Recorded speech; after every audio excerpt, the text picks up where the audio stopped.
ನಮಸ್ಕಾರ ನಾಗರಾಜ್ ಅವ್ರೆ. ನಿಮ್ದು ಕುಂಡ್ಲಿ ನೋಡ್ತಾ ಇದ್ದೀನಿ ಈಗ. ನೋಡಿ, ಈಗ ನಿಮ್ದು 1992 ಮಧುಗಿರಿ 1105 AM ಅಂತ ಹೇಳಿದಿರಿ. ಈಗ ನಿಮ್ಮ ಕುಂಡ್ಲಿ ನೋಡಿದಾಗ ಲಗ್ನ ಅಶ್ವಿನಿ ಲಗ್ನನು ಅಶ್ವಿನಿಯಲ್ಲಿದೆ. ಆಮೇಲೆ ಚಂದ್ರ ಉತ್ತರಾಷಾಢದಲ್ಲಿ ನಿಮ್ದು ನಕ್ಷತ್ರ ಬಂದು ಉತ್ತರಾಷಾಢ, ಪೂರ್ವಾಷಾಢ ಉತ್ತರಾಷಾಢ ಅಂತ ಅಂದ್ರೆ ಆಮ್, ಉತ್ತರಾಷಾಢ ಈಕ್ವಲ್ ಟು ಇದು ಏನೋ ಸೂರ್ಯನ ನಕ್ಷತ್ರ, ಅದು ಉತ್ತರಾಷಾಢ. ಆಮೇಲೆ ಸೂರ್ಯ ಮತ್ತು ನಮ್ಮ ಸರ್ ನಿಮಗೆ ಯಾವಾಗ್ಲೂ ಹೇಳ್ತಾರಲ್ಲ, ಬೇಸಿಕಲಿ ನೀವು ಗೌರ್ಮೆಂಟ್ ಜಾಬಿಗೆ ಟ್ರೈ ಮಾಡೋದು ಬಹಳ ಸೂಕ್ತವಾಗಿದೆ. ಇಲ್ಲಿ ನೋಡಿ, ಚಂದ್ರ ಆಮೇಲೆ ಸೂರ್ಯ ಶನಿ ಇವರೆಲ್ಲರೂ ಒಟ್ಟಿಗೆ ಇದ್ದು ನೀವು ಅಮಾವಾಸ್ಯೆ ದಿವಸ ಹುಟ್ಟಿದಿರಿ ಅಂತ ಅನ್ಕೊಳ್ಳೋಣ. ಆಮ್, ಅಮಾವಾಸ್ಯೆ ದಿವಸ ಹುಟ್ಟಿದಿರಿ. ಆಮೇಲೆ ಯಾವ್ದು ಈಗ ನೋಡಿ, ಚಂದ್ರ 510 ಕೊಡ್ತಾ ಇದ್ದಾನೆ, ಸೂರ್ಯ 610 ಕೊಡ್ತಾ ಇದ್ದಾನೆ.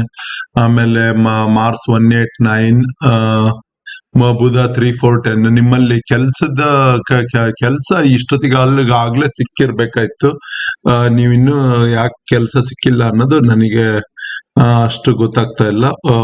ಈಗ ನಿಮ್ದು ದಶಾ ಬಂದು ರಾಹು ದಶಾ ನಡೀತಾ ಇದೆ. ಓಕೆ, ರಾಹು ದಶಾ ಆಮೇಲೆ ಬುಧ ಭುಕ್ತಿ ನಡೀತಾ ಇದೆ. ರಾಹು ದಶಾ ಬುಧ ಭುಕ್ತಿ. ರಾಹುದಲ್ಲಿ 1 2 5 7 8 9 10 ಇದೆ. ನೀವು ಪ್ರಯತ್ನ ಮಾಡಿ ಸರ್, ಗ್ಯಾರಂಟಿ ಸಿಗುತ್ತೆ. ಆಮೇಲೆ ರಾಹು ನಿಮಗೆ 9ನೇ ಮನೆಯಲ್ಲಿದ್ದಾನೆ. ರಾಹು 9ನೇ ಮನೆಯಲ್ಲಿದ್ದಾನೆ. ಆಮೇಲೆ 9ನೇ ಮನೆಯಲ್ಲಿ ನಿಮಗೆ ಮಂಗಳ ಇದ್ದಾನೆ. 9ನೇ ಮನೆಯಲ್ಲಿ ಶುಕ್ರ ಇದ್ದಾರೆ. 6 7 8 ಅಲ್ಲಿ ಇವರೇ ಇದ್ದಿದ್ರೆ ಇನ್ನೂ ಸ್ವಲ್ಪ ಹೆಚ್ಚಿಗೆ ಪ್ರಯೋಜನಗಳಾಗ್ತಿತ್ತು. ಬಟ್ ಎನಿಹೌ, 6ನೇ ಅಧಿಪತಿ ಆರನೇ ಅಧಿಪತಿ ಸೂರ್ಯ ಇದಾನಲ್ಲ, ಅವನು 10ನೇ ಮನೆಯಲ್ಲಿದ್ದಾನೆ. ಸೊ ನಿಮಗೆ ಒಳ್ಳೆ ಇದ್ರದ್ದು ಕೆಲಸ, ಗೌರ್ಮೆಂಟ್ ಜಾಬ್ ಸಿಗೋದ್ರಲ್ಲಿ ಏನು ಸಂಶಯ ಇಲ್ಲ.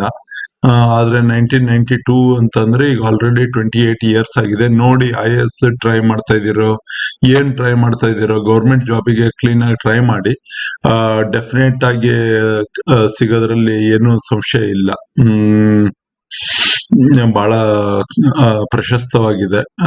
3 ಮತ್ತು 4 5 6 3 ಮತ್ತು 6 ಅಧಿಪತಿ 10ರಲ್ಲಿದ್ದಾನೆ. 3 6 10 ಅಲ್ಲಿ ಸಿಗುತ್ತೆ.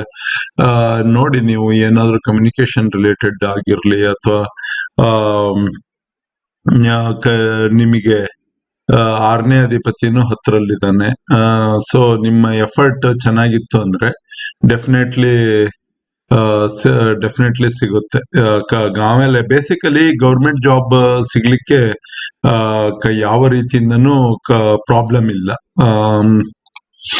ಯಾವ ರೀತಿಯಿಂದನೂ ಪ್ರಾಬ್ಲಮ್ ಇಲ್ಲ.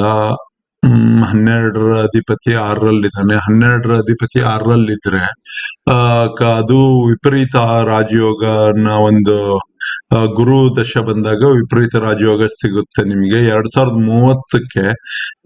ಬೇಸಿಕಲಿ 6 8 ಮತ್ತು 12ರ ಅಧಿಪತಿಗಳು ಅವರ ಮನೆಯಲ್ಲಿ ಇವರಿದ್ದು ಇವ್ರ ಮನೆಯಲ್ಲಿ ಅವರಿದ್ರೆ ಅದು ಒಂದು ತರ ಚೆನ್ನಾಗಿರುತ್ತೆ. 2030 ಸೆಪ್ಟೆಂಬರ್ ಆದ್ಮೇಲಂತೂ ಬಹಳ ಚೆನ್ನಾಗಿದೆ. ಈಗ ರಾಹು ದಶೆ ನಡೀತಾ ಇದೆ, ದುರ್ಗಾ ಆರಾಧನೆ ಮಾಡಿ. 10ನೇ ಸ್ಥಾನದಲ್ಲಿ ರಾಹು ಇದ್ದಾನೆ ಅಂದ್ರೆ ಸ್ವಲ್ಪ ಕೆಲಸಕ್ಕೆ ಅಲಿಬೇಕಾದಂತ ರಾಹು ದಶಾ ನಡೀತಾ ಇರೋದ್ರಿಂದ ಕೆಲಸ ಅಂತ ಹುಡುಕ್ತಾ ಇರ್ಬೇಕು ಅಂತ ಅನ್ನತ್ತೆ. ದುರ್ಗಾ ಆರಾಧನೆ ಮಾಡೋದ್ರಿಂದ ಇದು ಸ್ವಲ್ಪ ಚೆನ್ನಾಗುತ್ತೆ. ನೋಡಿ, 9ರಲ್ಲಿ ರಾಹು ಇದ್ದಾನೆ. ಬೇಸಿಕಲಿ 10ರಲ್ಲಿಲ್ಲ, 9ರಲ್ಲಿ ರಾಹು ಇದ್ದಾನೆ. ಅಂದ್ರೆ ನಿಮಗೆ ಹಿರಿಯರ ಸಪೋರ್ಟಿಗಾಗಿ ನೀವು ಬಹಳ ಒದ್ದಾಡ್ತಾ ಇದ್ದೀರೋ ಏನ್ ಕಥೆನೋ ಅದು ಗೊತ್ತಿಲ್ಲ. ಜಸ್ಟ್ ವಿಚಾರ ಮಾಡಿ, ನಿಮಗೆ ಯಾರು ಬ್ಯಾಕ್ ಬೋನ್ ಇಲ್ಲ ಅಂತ ಏನಾದ್ರು ಥಿಂಕ್ ಮಾಡ್ತಾ ಇದ್ರೆ ಅದು ಬ್ಯಾಕ್ ಬೋನ್ ಸಲುವಾಗಿ ತೀರಾ ಹುಡುಕ್ಲಿಕ್ಕೆ ಹೋಗ್ಬೇಡಿ. ಬೇಸಿಕಲಿ ಎಲ್ಲರಿಗೂ ಬ್ಯಾಕ್ ಬೋನ್ ಸಿಗೋದು ಸ್ವಲ್ಪ ಕಷ್ಟ. ಇದು 2ರ ಅಧಿಪತಿ ಮತ್ತೆ 7ರ ಅಧಿಪತಿ 2 7 9 ಶುಕ್ರ ಬಂದು ನಿಮಗೆ 2 7 9 ಆಗಿರ್ತಾನೆ. 279 ನೋಡಿ, ಎಲ್ಲಾ ಕಡೆಗೂ ಇವನು 27 ಯಾವ್ದಾದ್ರು ಇದು ಮಂಗಳನಲ್ಲೂ 279 ಇದೆ ಶುಕ್ರಂದು, ಇಲ್ಲೂ 279 ಇದೆ, ಇಲ್ಲೂ 279 ಇದೆ. ಸೊ 279 ಅಂದ್ರೆ ನಿಮ್ಗೆ ಪಾರ್ಟ್ನರ್ಶಿಪ್ ಇಂದ ಮತ್ತೆ ಇದರಿಂದ ಇನ್ಹೆರಿಟನ್ಸ್ ಇಂದ ಎಲ್ಲ ಚೆನ್ನಾಗ್ ಆಗುತ್ತೆ ಅಂತ ಇದೆ. ಆದ್ರೆ ರಾಹುನು ಶುಕ್ರನ್ನ ಇದರಲ್ಲಿ ಇರೋದ್ರಿಂದ, ಮತ್ತೆ ರಾಹು ಮತ್ತೆ ಶುಕ್ರ ಜೊತೆಗಿದ್ರೆ, ರಾಹು ಮತ್ತೆ ಶುಕ್ರ ಜೊತೆಗಿದ್ರೆ ಭೃಗುದಲ್ಲಿ ಬಹಳ ಚೆನ್ನಾಗಿ ಹೇಳ್ತಾರೆ. ಭೃಗುದಲ್ಲಿ ರಾಹು ಮತ್ತೆ ಶುಕ್ರ ಚೆನ್ನಾಗಿದ್ರೆ ಅವರಿಗೆ ಇದು ಅವರ ಪಾರ್ಟ್ನರ್ ಬಹಳ ಚೆನ್ನಾಗಿರ್ತಾರೆ, ಆಮೇಲೆ ಅವರಿಗೆ ಎಲ್ಲಾ ರೀತಿಯಿಂದನೂ ಬಹಳ ಫೇಮಸ್ ಆಗಿರ್ತಾರೆ, ಹೀಗೆಲ್ಲ ಹೇಳ್ತಾರೆ. ಸೊ ನಾಗರಾಜ್ ಅವರೇ, this is horoscope looks good, ಕೆಲ್ಸನೂ ಚೆನ್ನಾಗ್ ಸಿಗುತ್ತೆ, ಎಲ್ಲಾ ರೀತಿಯಿಂದನೂ ಚೆನ್ನಾಗಿದೆ. ರಾಹು ಯಾವ ನಕ್ಷತ್ರದಲ್ಲಿ ಇದಾನೆ ನೋಡ್ತೀನಿ ಒಂದ್ ನಿಮಿಷ. Basic planets, Rahu is in Purvashadha ನಕ್ಷತ್ರದಲ್ಲಿದ್ದಾನೆ. ಪೂರ್ವಾಷಾಢ ನಕ್ಷತ್ರ ಅಂದ್ರೆ ಶುಕ್ರನ್ ನಕ್ಷತ್ರ ಇದಾನೆ. ಶುಕ್ರ ಈಸ್ ಇನ್ ಪೂರ್ವಾಷಾಢ ನಕ್ಷತ್ರ. ನಿಮಗೆ ಶುಕ್ರ ಸಖತ್ತಾಗಿ ಒಲ್ದು ಬರ್ತಾನೆ ಅಂತ ಎಲ್ಲಾ ರೀತಿಯಿಂದನೂ ಕಾಣುತ್ತೆ. ಬಟ್ ಚಂದ್ರ ಉತ್ತರಾಷಾಢ, ರಾಹು ಪೂರ್ವಾಷಾಢ ಎಲ್ಲ ಚೆನ್ನಾಗಾಗುತ್ತೆ. ಯಾಕೆ ನಿಮಗೆ ಆಗ್ತಾ ಇಲ್ಲ ಅನ್ನೋದು ಮೇಲ್ನೋಟಕ್ಕಂತೂ ಕಂಡು ಬರ್ತಾ ಇಲ್ಲ. ಸ್ವಲ್ಪ ಎಕ್ಸ್ಪ್ಲೇನ್ ಮಾಡಿ ಕಮೆಂಟ್ ಮಾಡಿ. This is all looking good. ಇಲ್ಲಿ ಗುರು ಏನಾಗಿದೆ, ರೆಟ್ರೋಗ್ರೇಡೆಡ್ ಇದೆ. ಗುರು ರೆಟ್ರೋಗ್ರೇಡೆಡ್ ಇದ್ದಾಗ ಯಾಗ ನೀವು ಧರ್ಮದ ಪುಸ್ತಕಗಳನ್ನ ಕೊಡ್ತಾ ಇರ್ಬೇಕು.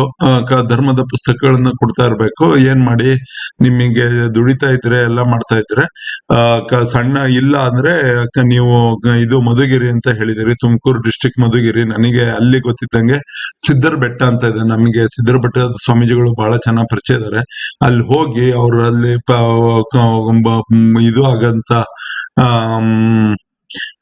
ಅವ್ರಲ್ಲಿ ಪಬ್ಲಿಷ್ ಮಾಡಂತ ಕೆಲವೊಂದು ಬುಕ್ಗಳನ್ನ ತಗೊಂಡು, ನಮ್ಮಲ್ಲಿ ಸಿದ್ಧಾಂತ ಶಿಖಾಮಣಿ ಅಂತ ಒಂದು ಬುಕ್ ಇದೆ, ಅದನ್ನೆಲ್ಲ ತಗೊಂಡು ನೀವು ಜನರುಗಳಿಗೆ ಕೊಡಿ. ಅವಾಗ ಗುರು ಖುಷಿ ಆಗ್ತಾನೆ. ನಿಮಗೆ 6ರಲ್ಲಿ ಗುರು ಇದ್ದಾನೆ, ಅಂದ್ರೆ ಕೆಲಸದ ಸ್ಥಾನದಲ್ಲಿ ಗುರು ಇದ್ದಾನೆ. ಹಾಗಾಗಿ ಅದೊಂದು ನಿಮಗೆ ಏನಾದ್ರೂ ಪರಿಹಾರದ ರೀತಿಯಿಂದ ಅದು ವರ್ಕ್ ಆಗ್ಬಹುದು. ಆಮೇಲೆ 6ರಲ್ಲಿ ಚಂದ್ರನು ಇದ್ದಾನೆ. ಈಗ ಕಸ್ಪಲ್ಲಿ ತಗೊಂಡ್ರೆ 6ರಲ್ಲಿ ಚಂದ್ರ ಇದ್ದಾನೆ, 11ರಲ್ಲಿ ರಾಹು ಇದ್ದಾನೆ. Rahu suppose to be your lucky star. ನಿಮ್ದಿದು ಇದರ ದಶ ಅದೇ ನಡೀತಾ ಇರಬೇಕಾದ್ರೆ, ರಾಹು ದಶ ನಡೀತಾ ಇದೆ. ಇಲ್ಲಿ 11 ಮಿಸ್ಸಿಂಗ್ ಇದೆ. ಎಲ್ಲಿ ನಿಮಗೆ 11 ಎಲ್ಲಿ ಕೊಡ್ತಾ ಇದ್ದಾನೆ? ಶನಿ 10, 11, 12 ಕೊಡ್ತಾ ಇದ್ದಾನೆ. ಅಂದ್ರೆ ನೀವು 11ರದ್ದು 10, 11, 12 ಕೊಡೋದಕ್ಕೆ ಶನಿ ಆರಾಧನೆ ಮಾಡ್ತೀರಾ. ಶನಿ ಆರಾಧನೆ ಮಾಡೋದೊಂದು ನೋಡಿ, ಅದು ನಿಮಗೆ ಯಶಸ್ಸನ್ನ ತಂದು ಕೊಡುತ್ತೆ. ಅಂದ್ರೆ 11 ಬೇಕು ನಿಮಗೆ. 11 ಒಂದೇ ಎಲ್ಲಾ ಕಡೆಗೂ ಮಿಸ್ಸಿಂಗ್. ರಾಹುದಲ್ಲೂ 11 ಇಲ್ಲ. ಆಮೇಲೆ ರಾಹುದಲ್ಲಿ 11 ಇಲ್ಲ. ಗುರು ನಿಮಗೆ ವಿಪರೀತ ರಾಜಯೋಗ ಕೊಡ್ತಾನೆ, 5, 9, 10 ಕೊಡ್ತಾನೆ, 279 ಕೊಡ್ತಾ ಇದ್ದಾನೆ. ಎಲ್ಲಾ ರೀತಿಯಿಂದನೂ ಚೆನ್ನಾಗಿದೆ ಸರ್. 11 ಒಂದು ಹೆಂಗಾದ್ರು ಮಾಡಿ 11 ಅಚೀವ್ ಮಾಡಿ.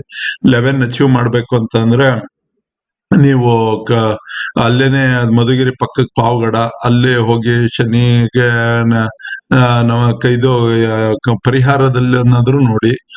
ಇಲ್ಲ ಅಂದ್ರೆ ಓಂ ಪ್ರಾಂ ಪ್ರೀಂ ಪ್ರೌ ಸಹ ಶನಿಶ್ಚರಾಯ ನಮಃ ಅಂತ ಹೇಳ್ಕೊಳ್ಳೋದಾದ್ರೆ ಹೇಳ್ಕೊಳ್ಳಿ. ಅದರಲ್ಲಿ 5, 10 ಇದೆ. ನಿಮಗಂತೂ ಕೆಲ್ಸದ ಸಖತ್ತಾಗಿ ಇರೋ ಯೋಗ ಇದೆ ಸರ್. ಚೆನ್ನಾಗಿ ದುಡ್ಡು ಮಾಡ್ತೀರಿ ಅಂತ ಇದೆ. All the best. Thank you.